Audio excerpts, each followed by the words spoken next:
There's something unexplainable about being noticed by someone who should never notice you. Someone out of your league, out of your world, out of your reach. For me, that someone was Tyler Crane, the golden boy of Ridgeview High, quarterback, senior class favorite, the kind of guy everyone whispered about and stared at, the kind of guy who walked through the school like he owned the hallways. And of course, he was dating the head cheerleader. Perfect smile, perfect reputation, perfect life. But on the morning of the school assembly, something impossible happened. While the principal spoke on stage, while the cheerleaders giggled behind him, while the entire gym buzzed with teenage noise, Tyler wasn't looking at his girlfriend. He was looking at me. Not a quick glance, not an accident. A stare, long, intense, searching, like he was trying to tell me something without ever saying a word. And in that moment, everything I thought I knew about him and about myself started to crumble. What happened after that assembly, what he confessed, what he asked me, and what it cost both of us, is something I will never forget. And if you stay until the end of this story, neither will you. If you love emotional LGBTQ plus stories that feel real, raw, and impossible to stop watching, make sure you like this video, subscribe, and turn on notifications so you never miss the next chapter. Assemblies at Ridgeview High always felt like punishment. The metal bleachers were too cold, the gym lights too bright, and the speeches too long. I usually sat somewhere in the middle row, where no one noticed me and no one cared that I wasn't paying attention. I blended in. That was my talent. No spotlight, no expectations, no drama, which is why it made absolutely no sense that he looked at me. Not once, not twice, but over and over again. Tyler Crane, the guy who had everything I didn't. He sat near the front with the football team, relaxed like he belonged in the center of the universe, one arm slung around his girlfriend, Madison Blake, captain of the cheer squad, senior royalty, perfect hair, perfect posture, perfect everything. They were the couple people wrote stories about in their heads. The couple everyone assumed would be homecoming king and queen without even voting. And yet, his eyes kept drifting toward me. It started halfway through the principal's speech about making responsible choices, a speech no one was listening to, including him. I was staring at my shoes, tracing a line on the floor with the edge of my sneaker, when I felt it, that strange, tingling sensation of being watched. I looked up, and there he was, Tyler Crane, looking directly at me. Not like he had accidentally glanced my way. Not like he was scanning the crowd. He was locked on me, his eyebrows pulled together slightly, as if he was thinking something, or remembering something, or trying to figure something out. And for a second, I thought maybe he was just looking past me, at someone behind me. That made more sense. So I turned my head. No one was there. When I looked back, he was still staring. I looked away quickly, heat rushing to my face. I wasn't used to being seen, not by people like him. I didn't want to make it a big thing. Maybe he was zoning out. Maybe he was tired. Maybe Madison had said something and he was just spacing out. There were 1,000 explanations. Only none of them fit what happened next. Because a few minutes later, when the vice principal went up to speak, I glanced forward without thinking, and he was looking again. Same expression, same intensity, like he had a question stuck behind his eyes, a question he couldn't ask in front of everyone. I held his gaze for 1 second, maybe 2. My stomach flipped in a way that scared me. Then Madison elbowed him playfully and leaned her head on his shoulder. He looked away instantly. The room felt smaller, tighter, louder. I sat back, pretending to listen, pretending not to overthink every possible reason Tyler Crane, golden boy, unreachable, untouchable, would look at me like that. But the thing is, that stare didn't stop. When the assembly finally ended, the gym exploded into noise as people stood, stretched, complained about boredom. I grabbed my backpack and headed for the exit, staying behind the crowd. I didn't want to bump into anyone. I didn't want to talk, especially not after whatever that was. I made it halfway down the hallway before I heard his voice behind me. "Hey!"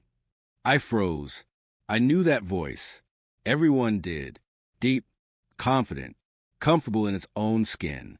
Slowly I turned. Tyler Crane was standing a few feet away, hands in his pockets, blue hoodie slightly wrinkled from leaning against the bleachers. Madison wasn't with him. Neither were his teammates. It was just him and me. "Can we talk for a second?" he asked.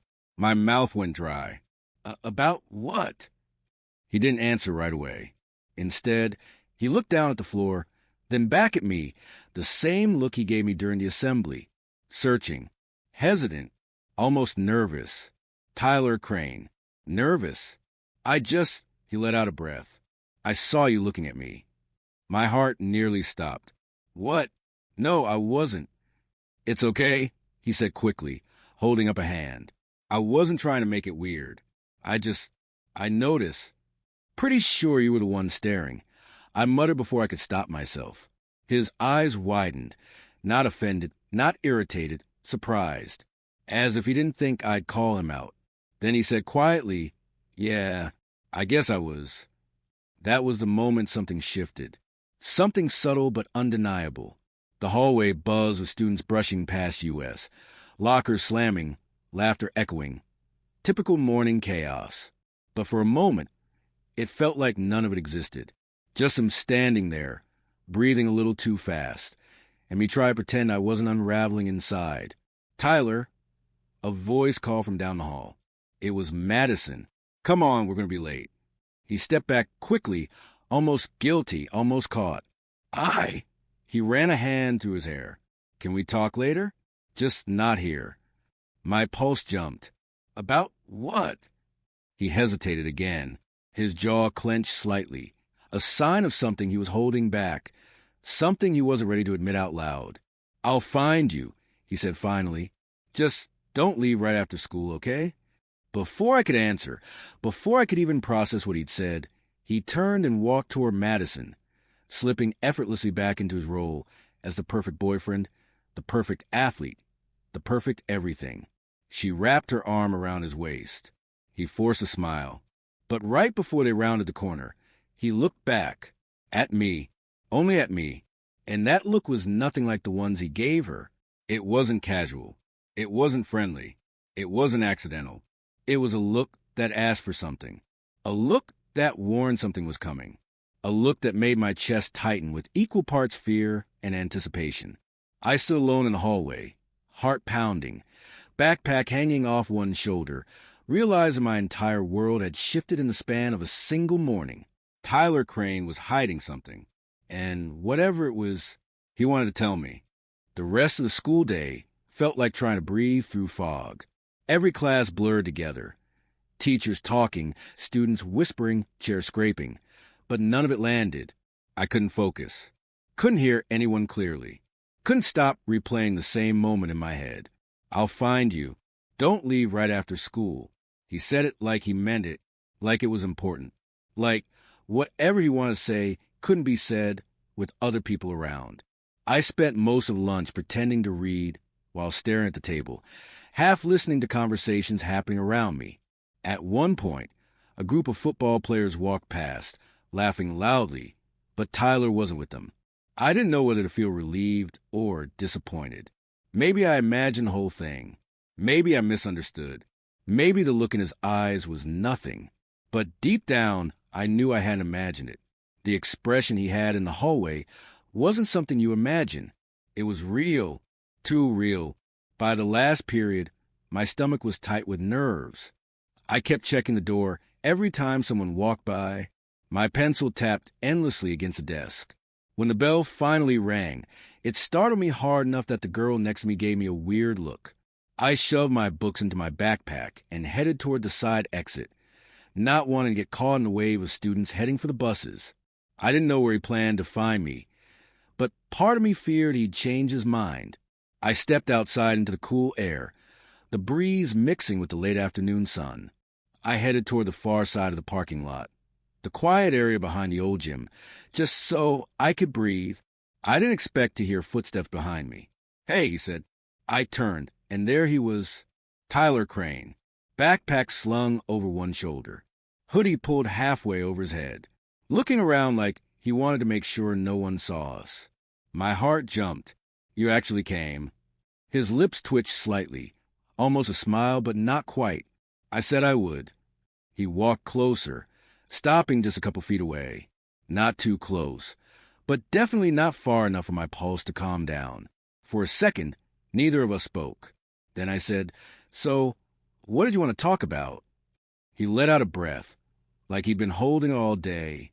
About earlier, in the assembly. I swallowed hard. "Okay.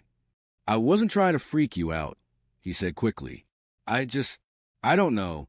I kept looking over at you and he paused, shaking his head. "Never mind. It sounds stupid." "It didn't seem stupid," I said before I could stop myself. He looked up at me then, really looked, and the tension between us shifted, tightened, became something almost electric. "Did you tell anyone?" he asked. My chest tightened. "Tell anyone what?" "That I was looking at you." The question hit me harder than it should have. It wasn't just the content. It was the fear behind it, the way his shoulders tensed, the way his eyes darted around before coming back to mine. "No," I said softly. "Of course not." He nodded, breathing out slowly. "Good. Thanks." Another long silence stretched between us.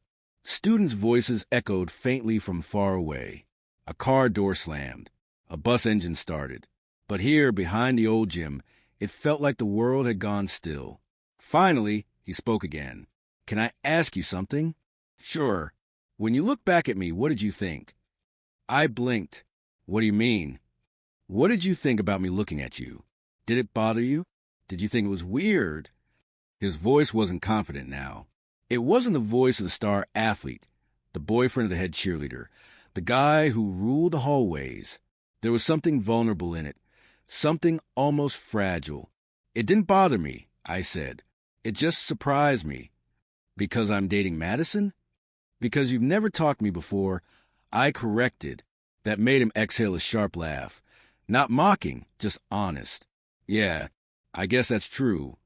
He shifted his weight, like he was preparing to say something difficult. And then, after a long pause, he did. "I wasn't looking at you because I was bored," he said. "And it wasn't an accident." My breath caught. "I know," I said quietly. His eyes flicked up fast, like he didn't expect that answer. And then he said something he'd clearly been holding in all day. "I look at you a lot, actually." The world tilted. "What?" I whispered. Not in a creepy way. He rushed out. "I just notice you. More than I should. More than I've ever admitted." My heart pounded so hard I could feel it in my throat. "But you don't even know me," I said. "I do," he murmured. "More than you think." He stepped forward just slightly, so close I could see the faint freckles on his nose and the tension in his jaw. "I've been trying to figure something out," he said. "Something about myself. And today, when I caught you looking back at me, it kind of hit me." I swallowed. "What hit you?" "That I'm not imagining it," he said. "That there's something." Time stretched between his words. Something. He didn't define it. He didn't name it. But the way he said it made my knees feel weak. A shout echoed in the distance. Someone calling his name. He turned his head sharply. "Tyler, let's go, man." One of his teammates. He looked back at me, conflicted, frustrated, wanted to stay. "I have to go," he said quietly. "But can we talk again?" "Soon." "Yeah," I said, barely breathing. "We can." He stepped back, his eyes lingering on mine for a moment that felt too long, too dangerous, too meaningful. Then he jogged away, backpack bouncing, slipping effortlessly into the life everyone expected of him. But right before he reached the parking lot, he turned, and there was again that look, that silent question, that unspoken confession. And for the first time, I realized something terrifying. Whatever he was feeling, it wasn't going away. The days after that conversation felt different, not in an obvious way. Nothing dramatic happened in the hallways. No rumors started. No strange stares from anyone else. On the surface, life at Ridgeview High kept moving as usual. Homework, crowded hallways, lunches that tasted the same, teachers repeating the same lines from their lesson plans. But inside me, everything felt like it was shifting. And I could tell things were shifting for him too. Tyler didn't approach me openly. He couldn't. Not with the people he hung around. Not with Madison practically glued to his side. Not with half the school watching his every move. But he found ways to be near me. Ways that were subtle enough to go unnoticed by everyone except me. Like passing by my locker at the exact moment I was closing it. Or choosing the water fountain next to mine, even though the team always used the one by the gym. Or sitting in the assembly hall 10 minutes early on Wednesday morning, scanning the crowd until his eyes landed on me, then quickly looking away. He wasn't reckless, but he wasn't careful either. Something inside him was pushing forward, even while everything around him was pulling back. By Friday, the tension between us felt almost unbearable. Not bad tension, just the kind of pressure that builds when two people are holding back too much for too long. That afternoon, my last class let out early. The hallway was mostly empty, and I took the long route to my locker just so I could avoid the rush of bodies. When I turned the corner, I spotted him leaning against the wall, one foot kicked back, hands deep in his hoodie pockets, waiting for me. The second our eyes met, his whole posture shifted, just slightly, but enough for me to feel it. He pushed off the wall and walked toward me like he'd made a decision he couldn't take back. "Hey," he said quietly. "Hey." For a moment we just stood there, the hallway humming faintly with distant voices, lockers clicking open and shut. The fluorescent lights buzzed above us, casting long shadows. "I've been trying to talk to you," he said. "I notice." He breathed a short laugh, nervously. "Sorry, I'm not great at this." "At what?" He hesitated, and then said the truth. "At not thinking about it." My heart clenched. "About what?" "You," he said softly. "About that day behind the gym. About how I felt when I saw you looking back at me. About how I keep trying to forget it, and I just don't." I had no idea what to do with that sentence. It wasn't a confession, not exactly, but it wasn't innocent either. He rubbed the back of his neck with his hand. "Can we go somewhere? Not far. Just somewhere we won't be interrupted." "Where?" I asked, my voice smaller than I intended. He gestured down the hall. "Storage room behind the science labs. No one uses it after 3. My chest tightened. I knew that room, small, dusty, almost always empty, a place where no one would find us. I shouldn't have said yes, but I did. The room was dim, lit only by the single high window near the ceiling. Boxes were stacked against the walls, and the air smelled like old textbooks and cleaning supplies. He closed the door halfway, not locked, just enough to make it private. He didn't come too close at first. He just stood there, breathing in like he was steadying himself. "I don't know what's going on with me," he said. "I've been trying to ignore it, pretend it's nothing. But every time I see you, something happens. Tyler, I know," he said quickly, lifting his hands as if to calm a fire. "I know how this sounds. And I'm not trying to mess with you. I just need to understand it." "Understand what?" He looked at me in a way no one ever had. Not confused, not scared, not ashamed. "Honest. When I look at you," he said slowly, "I feel something, and I don't feel that with anyone else."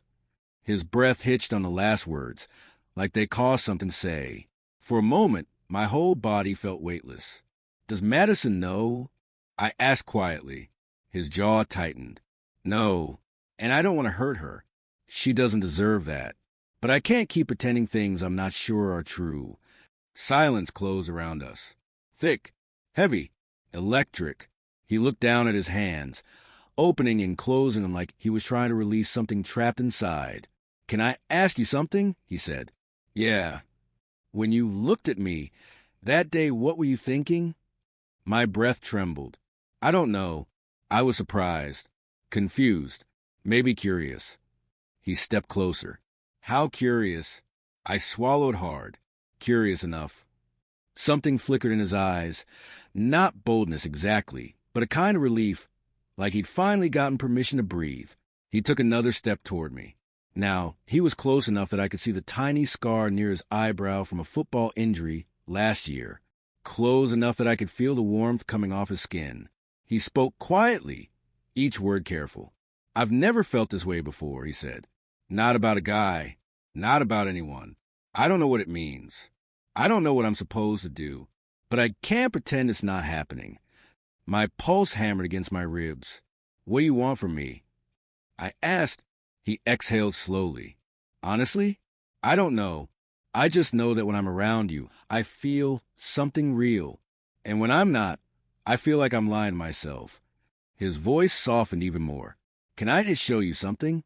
My breath hitched. What? He didn't answer.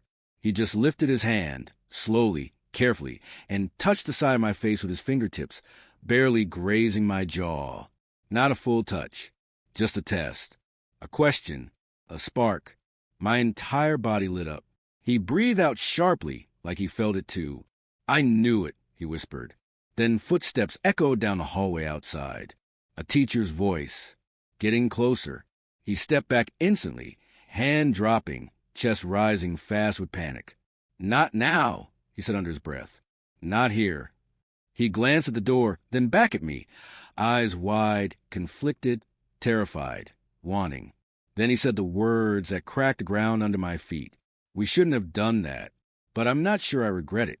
The footsteps came closer, and he slipped out the side door of the storage room, leaving me breathless, shaken, and burning with a million unanswered questions. I barely slept that night. Every time I closed my eyes, I felt the ghost of his fingers against my jaw, like the touch was burned into my skin. Every detail replayed in my mind, the look in his eyes, the way he stepped closer, the tremble in his voice, the panic when someone approached the door. It didn't feel like a dream. It felt too real, too dangerous, too alive. But morning came anyway, and school felt different, heavier, like the building itself knew something had happened behind that storage room door. I got a first period early, hoping to avoid him. I didn't know what we were now. I didn't know what he wanted. I didn't know what I wanted. And the fear of seeing him, or worse, not seeing him, twisted something deep inside me. But when the bell rang and class began, he wasn't there. Tyler Crane was absent. The teacher didn't comment. The students didn't notice. No one cared, because Tyler had the kind of life where people assumed he was busy, excused by the coach, or needed for something important. But I knew better. I knew something had happened. I spent the entire morning checking the door, my heart jumping every time it opened. Nothing. His desk stayed empty. By lunch, anxiety sat in my stomach like a stone. I slipped outside behind the cafeteria, hoping the cold air would calm me. Instead, my thoughts raced faster. Did someone see us? Did he regret everything? Was he avoiding me? Was he scared? Was he angry? I didn't know which answer hurt more. I leaned against the wall and closed my eyes, trying to breathe. That's when I heard footsteps. Fast, determined, almost urgent. I opened my eyes to see Madison Blake, the head cheerleader, the perfect girlfriend, the girl who belonged next to him. But now she stood in front of me, staring, studying, evaluating. "Hi," she said flatly. My pulse spiked. "Hey, you're Caleb, right?" Her knowing my name struck me like a slap. "Yeah." She took a step closer, her arms folded across her chest, a defensive posture, but also one of suspicion. "I need to ask you something," she said. My throat tightened. "Okay. Did something happen between you and Tyler?" My heart stopped. There it was. The external conflict. The shift. The moment everything veered off the rails. "I don't know what you mean," I said, my voice unsteady. She raised an eyebrow, unimpressed. "Don't lie to me," she said. Not angry. Not yelling. Just certain. Tyler's been acting weird for days. He avoids me. He barely talks to me. He flinches when I touch him. And yesterday, after school, he was completely out of it. I swallowed hard. I didn't do anything. She exhaled sharply. "You didn't have to. He's different around you." I froze. She noticed my reaction. Her eyes sharpened. "I saw him looking at you in the assembly," she said. "Everyone else thought he was zoning out. I didn't." My breath hitched. "And I saw you walking behind the gym alone on Wednesday," she added. "He disappeared right after." My chest felt tight, like someone was squeezing it from the inside. "I don't know what's going on," she said, her voice cracking for the first time. But whatever it is, you need to stop. I'm not trying to steal him, I said quickly. She winced, like the word steel cut her. It doesn't matter what you're trying to do, she said. It matters what he's doing. Her voice trembled, not with anger, but fear. I love him, she whispered. Do you understand that? I love him. I've been with him since sophomore year. I know him better than anyone. Or at least, I thought I did. For a moment, she looked like she might cry. He's slipping away from me, she said. And I don't know why. I didn't know what to say. Every word in my throat felt dangerous. Then she stepped closer, so close I could see the gloss of unshed tears in her eyes. This isn't about jealousy, she said quietly. This is about him. Something's wrong. He's confused. He's hurting. And if you care about him at all, even a little, you'll give him space. Her words hit me like punches, because they were true, because she wasn't a villain, because she was just a girl trying not to lose the boy she loved. I'm not trying to hurt him, I said softly. I hope not, she whispered, because he's not as strong as people think. She turned to walk away, but paused, looking back at me with a stare that felt heavy with unspoken questions. Whatever's happening, it ends now, for his sake, for mine. Then she disappeared around the corner. I stood there shaking, the cold air biting at my skin, the weight of her words crashing down on me in waves. I didn't know how long I stayed outside. Long enough for my fingers to numb, long enough for my mind to spin in circles. When I finally headed back inside, the hallway was quieter than usual. Lockers hummed with the metallic echo of students grabbing their things. A janitor pushed a cart down the main corridor. The school felt tired, like the end of the day couldn't come fast enough. I reached my locker, opened it, and froze. A note lay on top of my books. Folded once. No name, but I knew exactly who it was from. My hands trembled as I unfolded it. 3 words. We need to talk. No signature. No explanation. Just those words. But the handwriting, unmistakable. Tyler. I looked around wildly, scanning the hallway, my pulse spiking into my throat. He wasn't there, but at the bottom of the note, scribbled hastily, almost as an afterthought, was one more line. Meet me in the locker room after practice. Come alone. My breath caught. The locker room, the most dangerous place for both of us. The one place no one would ever expect to find me. This wasn't a conversation he wanted. This was something else. Something bigger. Something that could break everything wide open. And for the first time, I was terrified of what he might say. The locker room after football practice was the one place in the entire school I'd always avoided. Too loud, too chaotic, too full of guys who made their world out of noise, sweat, and ego. And most of all, too dangerous for someone like me. But that evening, as the sun dipped behind the bleachers and the parking lot emptied, I found myself standing in front of the heavy metal door, palms sweating, heart hammering so hard I could feel it in my teeth. The hallway outside the locker room was quiet. Too quiet. I could hear distant shouts from the field, the last players finishing drills, cleats scraping, coaches barking orders. But inside, nothing. I pushed the door open. The smell of wet turf, body spray, and detergent hit me instantly. The fluorescent lights flickered, buzzing faintly. Rows of open lockers lined the walls. Towels draped over benches. Equipment bags piled up. Empty, except for him. Tyler Crane sat on the far bench, elbows on his knees, head bowed, hair damp from a shower. He looked nothing like the perfect golden boy the school worshipped. He looked tired, heavy, like he hadn't slept in days. When he heard the door close behind me, he lifted his head. His eyes met mine. And just like that, the entire room felt different, charged, fragile, loaded with everything we hadn't said. You came, he said quietly. I said I would. He let out a breath, almost a laugh. I wasn't sure you would. After everything. I walked closer, careful, the way someone might approach a wounded animal or a live wire. I got your note. He stood slowly, wiping his hands on his sweatpants, pacing once before stopping in front of me. Before I say anything, he said, I need you to know you didn't do anything wrong. My stomach twisted. Then why did Madison? He flinched at her name. She talked to you? She confronted me at lunch. He sighed, rubbing his face. God, I didn't want that. I didn't want her dragging you into this. What is this exactly? I asked softly. He took a long moment, breathing in deeply, closing his eyes like he was preparing himself to jump off a cliff. When he opened them again, his voice was raw. I'm losing myself, he said, and I don't know how to stop it. My chest tightened. Tyler, it's like I'm living two lives, he said, pacing again, hands trembling slightly. One where I'm the guy everyone thinks I am, the football star, the perfect boyfriend, the golden boy, and another where I'm whatever the hell this is. He gestured between us. The air grew thick. You're not making sense, I said gently. I am, he insisted. You just don't want to believe it. He swallowed hard, stepping closer. I notice you. I think about you. I feel things when I'm around you that I don't feel with anyone else, and I've tried to ignore it. I swear to God, I've tried. His voice shook now.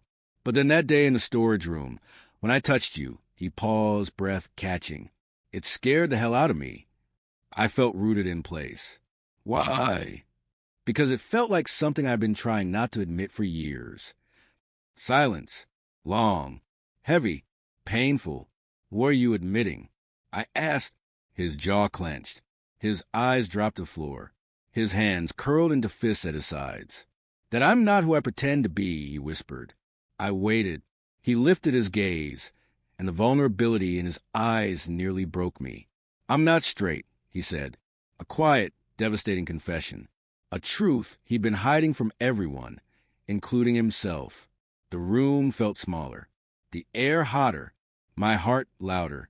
He kept going before I could speak. I don't know what I am exactly, he said. I don't know if I like guys, or just you. I don't know if it's a phase or something I've been burying my whole life. I don't know anything. Except, he swallowed hard, except that I can't stop thinking about you, and it's messing everything up. My breath trembled. Tyler, you don't have to go through this alone. He laughed, bitter, breaking. I already am. You're not, I said softly. He stepped closer. Then why does it feel like I'm drowning? Because he was. I could see it in every inch of him. The pressure, the fear, the internal war tearing him apart. He sat again, elbows on his knees, facing his hands. I don't want to hurt Madison, he said. And I don't want to ruin everything I've built. My team, my reputation, my family. My entire life is built on this idea of who I'm supposed to be. And if people find out, his voice cracked. They'll destroy me. My throat tightened. I'm not going to tell anyone. I know, he whispered.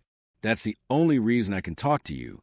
He looked up at me then, and his eyes were dark with something raw. Fear, longing, confusion, hope. But I need you to tell me the truth, he said, voice trembling. When I had touched you, did you feel something too? My heart thudded so loudly it echoed in my ears. Yes, I said honestly. I did. He inhaled sharply. For a moment, neither of us moved. Then he stood, slowly unsure, and walked toward me. He stopped just inches away, so close I could feel the warmth radiating off him. I can't stop wanting to do that again, he said quietly. My breath caught, but I don't know if I should. Before I could respond, the locker room door swung open. Coach Weaver's voice boomed across the room. Tyler? You in here? Tyler's eyes widened, panic hitting him like a punch. He looked at me, desperate, terrified, torn, then stepped away so fast he bumped into a bench. The coach walked in, eyes narrowing. And in that split second, I knew, whatever came next, we weren't ready for it. Coach Weaver's heavy footsteps echoed across the locker room, growing louder, heavier, more intrusive. I stepped back quickly, trying to look like I had just wandered in by accident. Tyler stood completely still, shoulders tense, face drained of every emotion except panic. Tyler, the coach said again, his voice deep and impatient. You skipped film review. Everything okay? Tyler swallowed. Yeah, coach. I just needed a minute. Weaver's gaze shifted to me. His eyes narrowed slightly. not suspicious yet, but curious enough to make my palms sweat. "You need something, son?" he asked me. I tried to keep my voice steady. "Just waiting for a friend." The coach's expression didn't change, but the tension in the air thickened. He nodded slowly, then turned back to Tyler. "Let's go. I need to talk to you about tomorrow's game." Tyler hesitated, just a half second, but I noticed. The coach noticed too. His eyes snapped between us again. "Everything good?" Weaver asked. "Yeah." Tyler lied quickly. "I'm coming." He moved past the coach, but as he reached the doorway, he paused. Just slightly, just enough to risk a glance back at me. And in that glance was everything we couldn't say. Fear, longing, regret, wanting, danger. Then he was gone. The door shut behind him, leaving me alone in the humid, fluorescent silence of the locker room, my heart pounding against my ribs like it was trying to escape. Tyler didn't text me that night. He didn't send a note. Didn't find me at school the next day. Didn't walk by my locker. Didn't even look in my direction during the assembly Friday morning. He was avoiding me, and I understood why. Because that's what happens when feelings grow bigger than the person holding them. That's what happens when truth starts burning the edges of the life you're trying to protect. But the silence still hurt. By the time the final bell rang, I couldn't take it anymore. I needed answers, even if they weren't the ones I wanted. I waited outside the gym after school, pacing along the brick wall, my backpack hanging heavy on one shoulder. The team had practice, which meant he had to come through that door eventually. My chest tightened when he finally did. Tyler walked out with his teammates, helmet tucked under his arm, sweat streaking down his temple. He laughed at something someone said, forced, distant, then glanced up and saw me standing there. His smile died instantly. I stepped forward. "Can we talk?" I asked. He looked around quickly. Too many people. Too little space. Too much risk. "Not here," he said. "Then where?" He hesitated, then jerked his head toward the side of the building. We walked around the corner, where the noise in the field faded into a low hum. He kept a good distance between us. 5 steps, maybe 6, like getting too close might set something on fire. When he finally stopped, he didn't look at me. "Tyler," I said quietly, "what's going on?" He exhaled shakily. "I can't do this." The words hit harder than I expected. "Do what?" I asked. "This," he said, running a hand through his hair. "Whatever this is. Whatever's happening between us." My breath caught. "You didn't feel anything?" His eyes snapped up, hurt, angry, desperate. "Of course I felt something," he said. "That's the problem." Silence hung between us, sharp and cold. "I'm losing everything," he said. "Madison is crying every night. Coach is watching me like something's wrong. My teammates keep asking where my head is. And I'm lying to everyone. Every minute. Every second." "You don't have to lie to me," I whispered. "That's the only place I do lie," he shot back, voice cracking. "Because when I'm with you, everything I built, everything people expect from me, starts falling apart." I swallowed the lump in my throat. "So you're choosing them." "I didn't say that," he said, pained. "I'm choosing survival." I stepped closer, not enough to touch him, but enough to make him notice. "You're terrified," I said softly. "Of course I'm terrified," he snapped, voice raw. "You think this is easy for me? You think I wanted any of this? You showed up in my life out of nowhere, and suddenly nothing makes sense." His voice broke. "I don't know how to be myself around you," he whispered. "Maybe that's the closest you've ever been to being yourself," I said. He looked away, jaw trembling. Then, after a long, painful silence, "This isn't safe. Not for me. Not for you. If anyone finds out." "No one will," I said. He shook his head. "Someone already suspects. Madison. Coach. Maybe more." I felt the ground tilt beneath me. "So that's it?" I asked. "You're just walking away?" He closed his eyes like the word stabbed him. "I don't want to," he said. "Believe me, I don't want to." "Then don't." His voice was barely a whisper. "I can't choose you. Not publicly. Not now. Maybe not ever." My chest cracked open. "But," he said, taking a step closer, voice trembling. That doesn't mean I don't feel anything. It doesn't mean I'll forget. It doesn't mean this wasn't real. A tear slid down his cheek, the first I'd ever seen from him. I reached for him. He let me touch him for 2 seconds, 2 small, impossible seconds, before stepping back like the world was collapsing underneath him. "I'm sorry," he whispered. "Tyler, I'm really, really sorry." Then he turned and walked away. Not fast, not slow, just steady, like someone heading toward the life everyone expected him to live. Without me, I stood there, heart aching, throat tight, the cold air slicing through me like truth, and I realized something painful. Sometimes love doesn't break you because it ends. Sometimes it breaks you because it can't begin. Some stories don't end with a kiss. Some end with a choice, one that hurts, one that lingers, one that teaches you more about who you are than you ever wanted to know. Tyler chose the world that felt safest. I chose to let him. But I'll never forget that look in the storage room. I'll never forget what it felt like to be seen, really seen, even for a moment. And maybe that's its own kind of love, even if it never had the chance to become more. If this story moved you, don't forget to like the video, subscribe, and turn on notifications so you never miss the next story.